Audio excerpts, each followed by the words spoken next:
8ویں صدی سے 12ویں صدی تک کا دور، جسے اسلام اور مسلمان سائنسدانوں کا سنہری دور بھی کہا جاتا ہے۔ یہ وہ وقت تھا جب مسلمان دنیا پر حکومت کر رہے تھے، یا پھر دنیا کا زیادہ تر حصہ ان کے زیر تسلط تھا۔ اس دور میں قدیم یونان اور دیگر پرانی تہذیبوں کے علمی ورثے کو نئی زندگی دی گئی تھی۔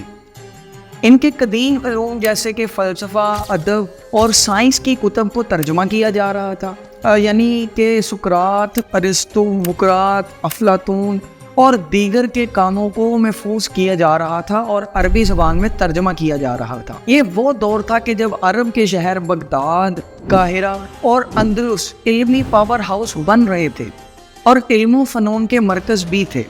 لوگ دور دور سے ان شہروں میں بسنے اور ان کے علم سے مستفید ہونے آتے تھے۔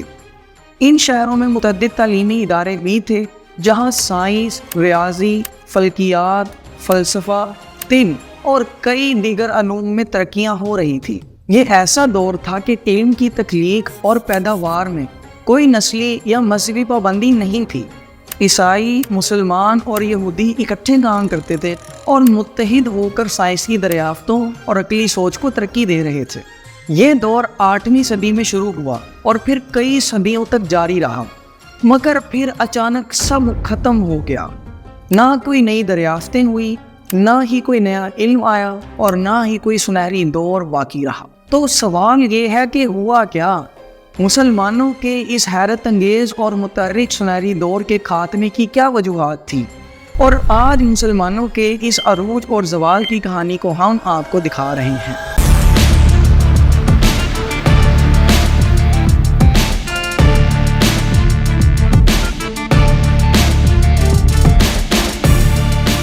نویں صدی عیسوی تک مسلم حکومت کی سرحدیں عرب دنیا سے ہوتی ہوئی پوری مڈل ایسٹ اور پھر اسپین، جس کو اس وقت اندلس کہتے تھے، وہاں سے نارتھ افریقہ تک پھیلی ہوئی تھی۔ عباسیوں نے بنو امیہ کی خلافت و حکومت کا بستر گول کر کے اپنی حکومت قائم کر لی تھی، اور ان کے دور میں سب سے زیادہ ترقی یافتہ شہر بغداد، قاہرہ اور اندلس بنائے گئے۔ بنو امیہ کے دور کی ہی بات ہے کہ مسلمانوں میں 2 فرقوں نے جنم لے لیا تھا، ایک قدریہ اور دوسرا جبریہ۔ قدریہ وہ لوگ تھے جو ہر چیز کو عقل اور منطق کی کسوٹی پر سمجھتے تھے۔ وہ یہ مانتے تھے کہ انسان اپنے اعمال اور افکار میں بالکل آزاد ہیں۔ یہی وجہ ہے کہ آخرت میں ہر عمل کا امتحان دینا پڑے گا۔ اگر سب کچھ پہلے سے ہی تقدیر میں لکھ دیا گیا ہے تو امتحان کا تو مقصد ہی فوت ہو جائے گا۔ اور دوسری طرف ان کے مخالف جو فرقہ تھا وہ جبریہ اسکول آف تھاٹ تھا۔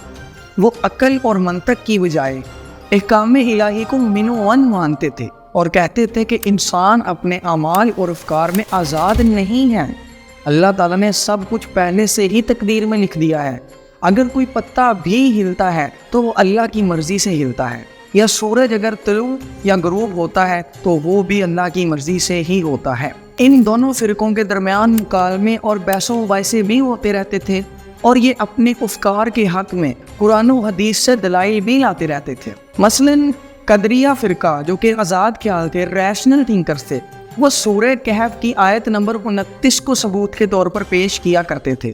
کہہ دو کہ لوگو یہ قرآن تمہارے پروردگار کی طرف سے برحق ہے، تو جو چاہے ایمان لائے اور جو چاہے کافر رہے، کہ پینے کا پانی بھی برا اور آرام گاہ بھی بری۔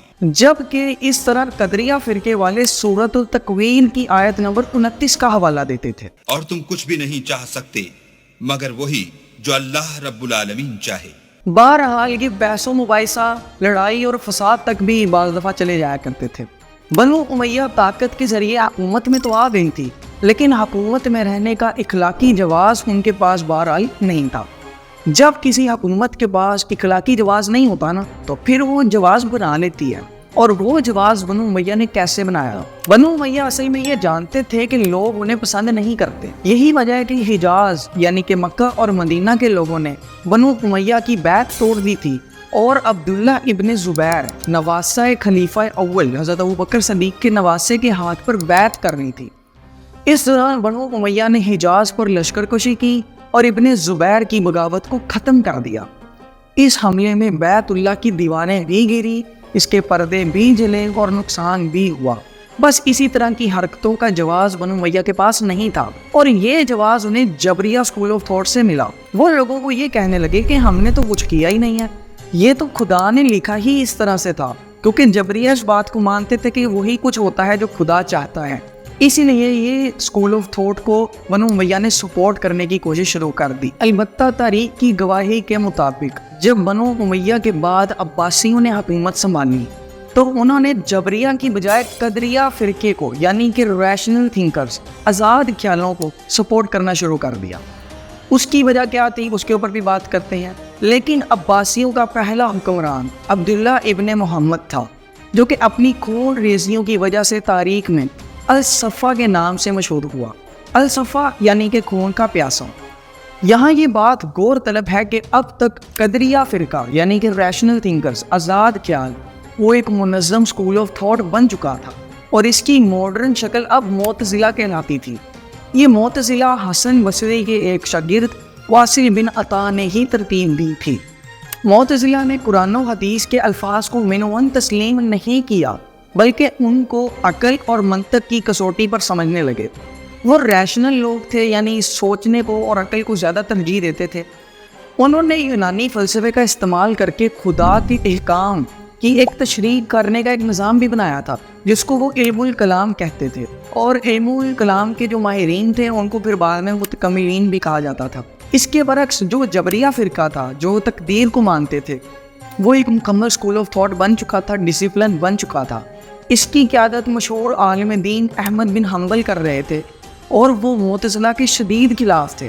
انہوں نے معتزلہ کے رد میں کئی تحریکیں بھی چلائی اور کام بھی کیا، مگر عباسیوں کو تو معتزلہ پسند تھی، تو وہ کیونکہ معتزلہ کو پسند کرتے تھے، ان کا استعمال کر کے وہ قرآن و حدیث کے احکام کو اپنی مرضی کی تشریح کے مطابق ڈھال سکتے تھے، اور احکام الہی کو اپنے مرضی کے مطابق عقل کی بنیاد پر توڑ مروڑ کر پیش کر سکتے تھے۔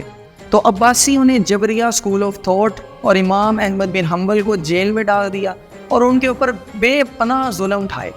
معتزلہ تحریک یعنی کہ آزاد خیال لوگوں کی تحریک، ان کو حکومتی سرپرستی ملنے کی وجہ سے مسلمانوں کے لیے علم و حکمت کے راستے کھل گئے۔ اس سے سوسائٹی نے فلسفہ، سائنس اور علم و حکمت پر محنت کرنا شروع کر دی۔ اس کی وجہ سے مسلمان سائنسدانوں کا سنہری دور شروع ہوتا ہے۔ مسلمانوں نے دنیا میں جتنی بھی قدیم کتابیں تھیں ان سب کو منگوایا اور ان کا ترجمہ کروانا شروع کر دیا۔ بغداد میں چند ہی سالوں میں دنیا بھر کے علمی مجموعے اکٹھے ہونا شروع ہو گئے۔ لیکن یہ کیا، اتنی ساری کتابوں کے لیے کاغذ کی صنعت تو عرب میں موجود ہی نہیں تھی۔ چین سے کاغذ بنانے کی صنعت کا نظام بھی عرب میں لایا گیا اور اس سے کتابیں چھاپنے کے اس سلسلے کو جاری رکھا گیا۔ چند ہی سالوں میں بغداد علم کا پاور ہاؤس بن گیا اور لوگ دور دور سے اس شہر میں علم و فنون سیکھنے اور سکھانے آنے لگے۔ یہ ایک مثالی سوسائٹی بن رہی تھی، کیونکہ یہاں پر مذہب کی کوئی قید یا مذہب کی بنیاد پر کوئی تفرقہ نہیں تھا۔ یہاں مسلمان، عیسائی اور یہودی مل کر کام کرتے تھے اور سائنسی ترقی میں اپنے جوہر دکھایا کرتے تھے۔ ہارون الرشید اور مامون الرشید کے دور میں اونٹوں کے اونٹ لاد کر دنیا بھر سے کتابیں لائی جاتی تھی اور بیت الحکمہ نامی ایک جگہ میں ان کا ترجمہ کیا جاتا تھا۔ یہاں تک کہ اگر کوئی کتاب نہیں تو کسی شخص نے کسی پتھر یا کسی کھال پر کچھ بھی لکھا ہوتا تو اس کو بھی ساتھ ہی لا دیا جاتا اور اسے بغداد میں ترجمہ کیا جاتا۔ مسلمان فلسفہ، ترقی اور سائنس کی راہ میں ترقیوں کے حیرت انگیز دور میں داخل ہو رہے تھے۔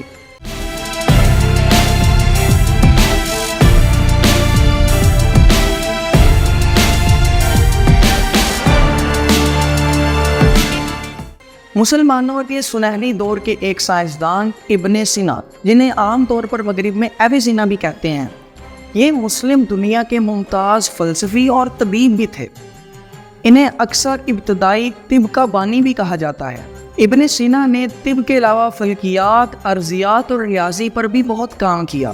اس کا اندازہ اس بات سے لگائیں کہ ابن سینا نے تاروں کی پوزیشن کو معلوم کرنے کا ایک آلہ بھی ترتیب دیا، اور ان کا ایک بڑا کارنامہ یہ بھی ہے کہ انہوں نے بتایا کہ روشنی آواز سے تیز سفر کرتی ہے۔ انہوں نے the book of healing, canon of medicine اور میڈیکل انسائکلوپیڈیا جیسی کتابیں لکھی جو آج بھی طب میں شورا افاق حیثیت رکھتی ہیں اور کئی سالوں تک یورپ میں پڑھائی جاتی رہی۔ 1037 عیسوی میں ہمدان کے ایک سفر کے دوران وہ کولنز یعنی کہ آنکھ کی سوزش اور پیٹ کے شدید درد کی وجہ سے 57 سال کی عمر میں وفات پا گئے۔ یہ مشہور ہے کہ وہ بہت ہی مغرور مفکر تھے اور بے وقوفوں کو پسند نہیں کیا کرتے تھے۔ وہ شراب بھی پیتے تھے اور لوڈیوں کے شوقین بھی تھے۔ اس وجہ سے لوگ انہیں اکثر تنقید کا نشانہ بھی بناتے ہیں۔ 965 عیسوی میں پیدا ہونے والے ابن الحسن، جن کو جدید آپٹکس کا بانی بھی کہا جاتا ہے، انہوں نے خاص طور پر نظر اور بصریات پر بہت کام کیا۔ مشہور ہے کہ ابن الحسن مصر کے ایک خلیفہ الحاکم کے کہنے پر دریائے نیل پر ایک ڈیم بنانے گئے تاکہ سیلابی صورتحال کو کنٹرول کیا جا سکے۔ ڈیم بنانے کی سائٹ یا علاقے کا جائزہ لینے کے بعد ابن الحسن نے یہ جانا کہ اس وقت کے دستیاب وسائل اور ٹیکنالوجی سے تو یہ منصوبہ ممکن ہی نہیں ہے۔ الحاکم جو کہ اپنے ظلم اور ظالم رویے کی وجہ سے مشہور تھا، اس سے بچنے کے لیے ابن الحسن نے پاگل ہونے کا ڈرامہ یا ایکٹنگ کرنے کا فیصلہ کیا۔ اس وقت اسلام میں ذہنی مریض افراد کو سزا نہیں دی جاتی تھی اور اعمال کی ذمہ داری سے مستثنی قرار دیا جاتا تھا۔ پاگل پن کا بہانہ کر کے ابن الحسن نے یہ امید کی کہ وہ ڈیم کا منصوبہ مکمل نہ کرنے کی سزا سے بچ جائے گا، لیکن وقت کو اور خلیفہ کو تو کچھ اور ہی منظور تھا۔ خلیفہ نے ابن الحسن کو قتل یا ملک بدر کرنے کی بجائے مستقل حفاظتی حراست میں رکھنے کا فیصلہ کیا، جو کہ قید کے برابر ہی تھی۔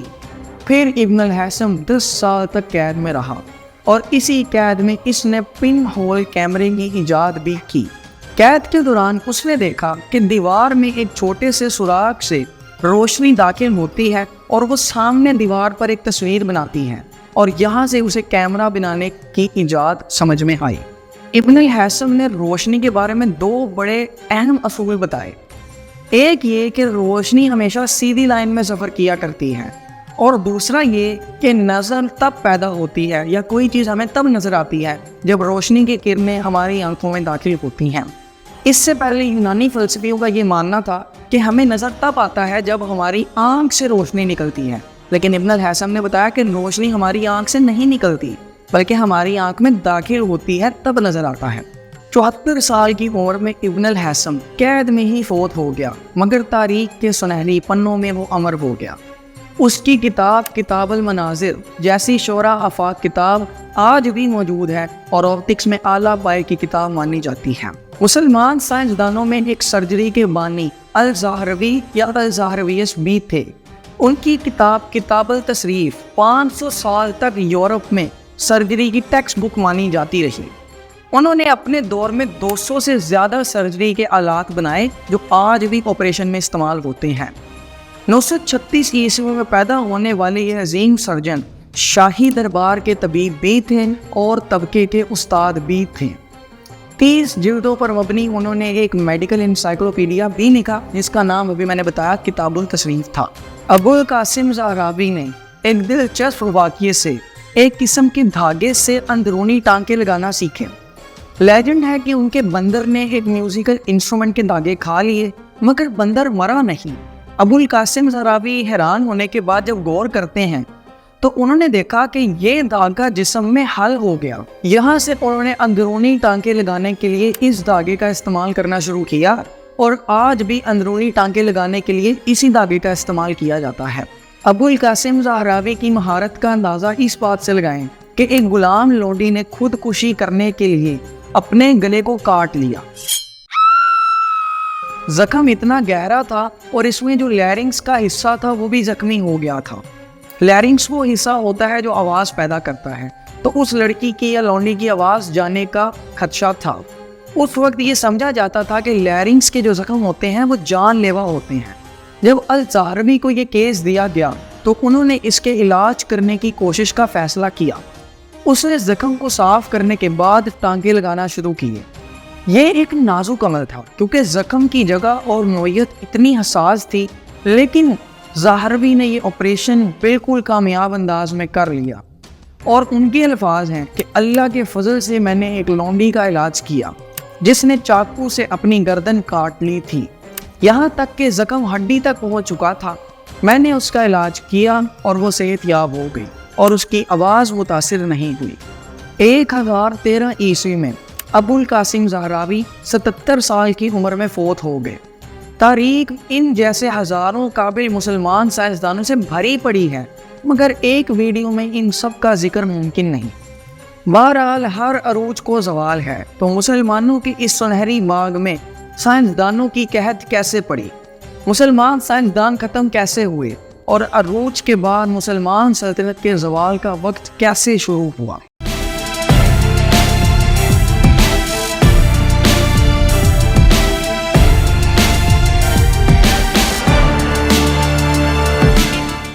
آٹھ سو 86 عیسوی میں عباسیوں کا 10واں خلیفہ المعتمد جب حکومت میں آیا تو وہ معتزلہ یعنی کہ ریشنل تھنکرز، آزاد خیال لوگوں کے خلاف تھا، جبکہ جبریہ فرقہ جو کہ اس وقت اہل حدیث اسکول آف تھاٹ بن چکا تھا، اس کو وہ بہت زیادہ اچھا سمجھتا تھا۔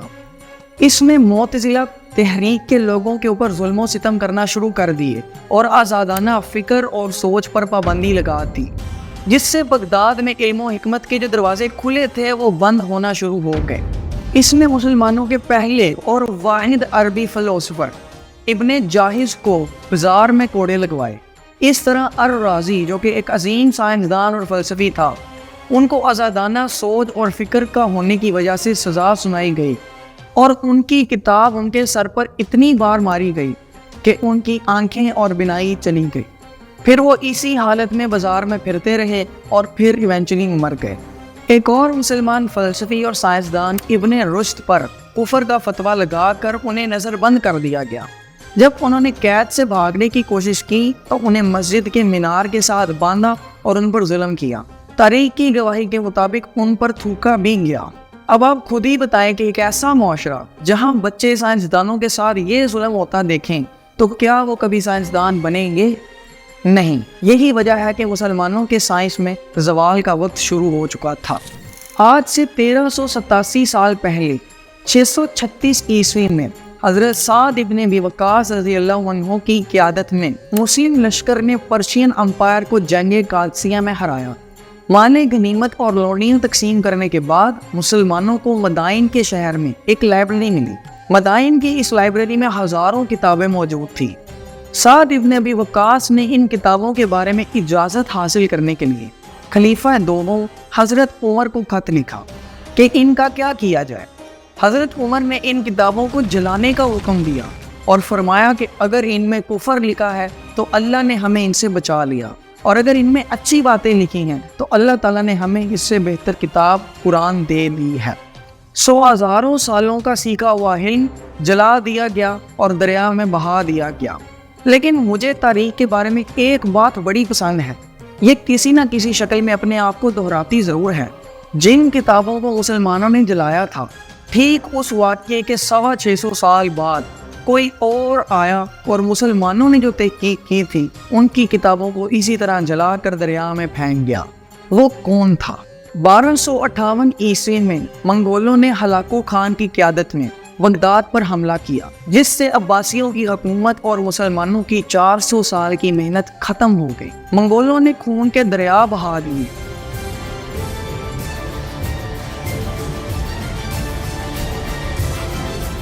اور چند دنوں میں ہی بغداد میں 90,000 سے 1,00,000 لوگ مارے گئے۔ تاریخ نے اپنے آپ کو پھر دہرایا اور منگولوں نے ٹھیک اسی طرح مسلمانوں کی کتابیں جلا کر دریا میں بہا دی، جس طرح مسلمانوں نے 600 سال پہلے پرشینز کی کتابوں کے ساتھ کیا تھا۔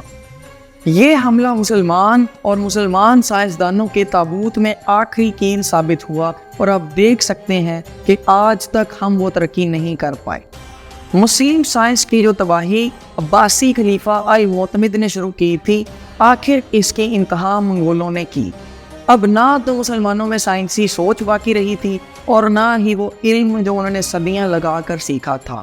ہاں، جو کتابیں اس دوران یورپ میں پہنچ گئی وہ محفوظ رہی اور آج بھی موجود ہیں، اور انہی کا استعمال کر کے مغرب آج ترقی کی بلندیوں پر پہنچ چکا ہے، اور ہم شاید منگولوں کے اس صدمے سے باہر نہیں نکل سکے۔ اس کہانی کے بعد شاید ہم سائنس پر بھی توجہ دینا شروع کر دیں اور اپنا کھویا ہوا مقام حاصل کر پائیں۔ اگر آپ مسلمان سائنسدانوں کی کہانیاں اور کارنامے جاننا چاہتے ہیں، ان کی پراپر بایوگرافیز دیکھنا چاہتے ہیں، آپ اس ویڈیو کے نیچے 1000 کمنٹ کریں اور ہم مسلمان سائنسدانوں کے لیے ایک سیریز لائیں گے جس میں بہت سارے مسلمان سائنسدانوں کی پوری زندگیاں بیان کی گئی ہوں گی۔ یہ تھی مسلم سلطنت کے زوال اور عروج کی کہانی۔ اگر آپ کو پسند آئی اس ویڈیو کو لائک، شیئر اور سبسکرائب کریں۔ بہت شکریہ، اللہ حافظ۔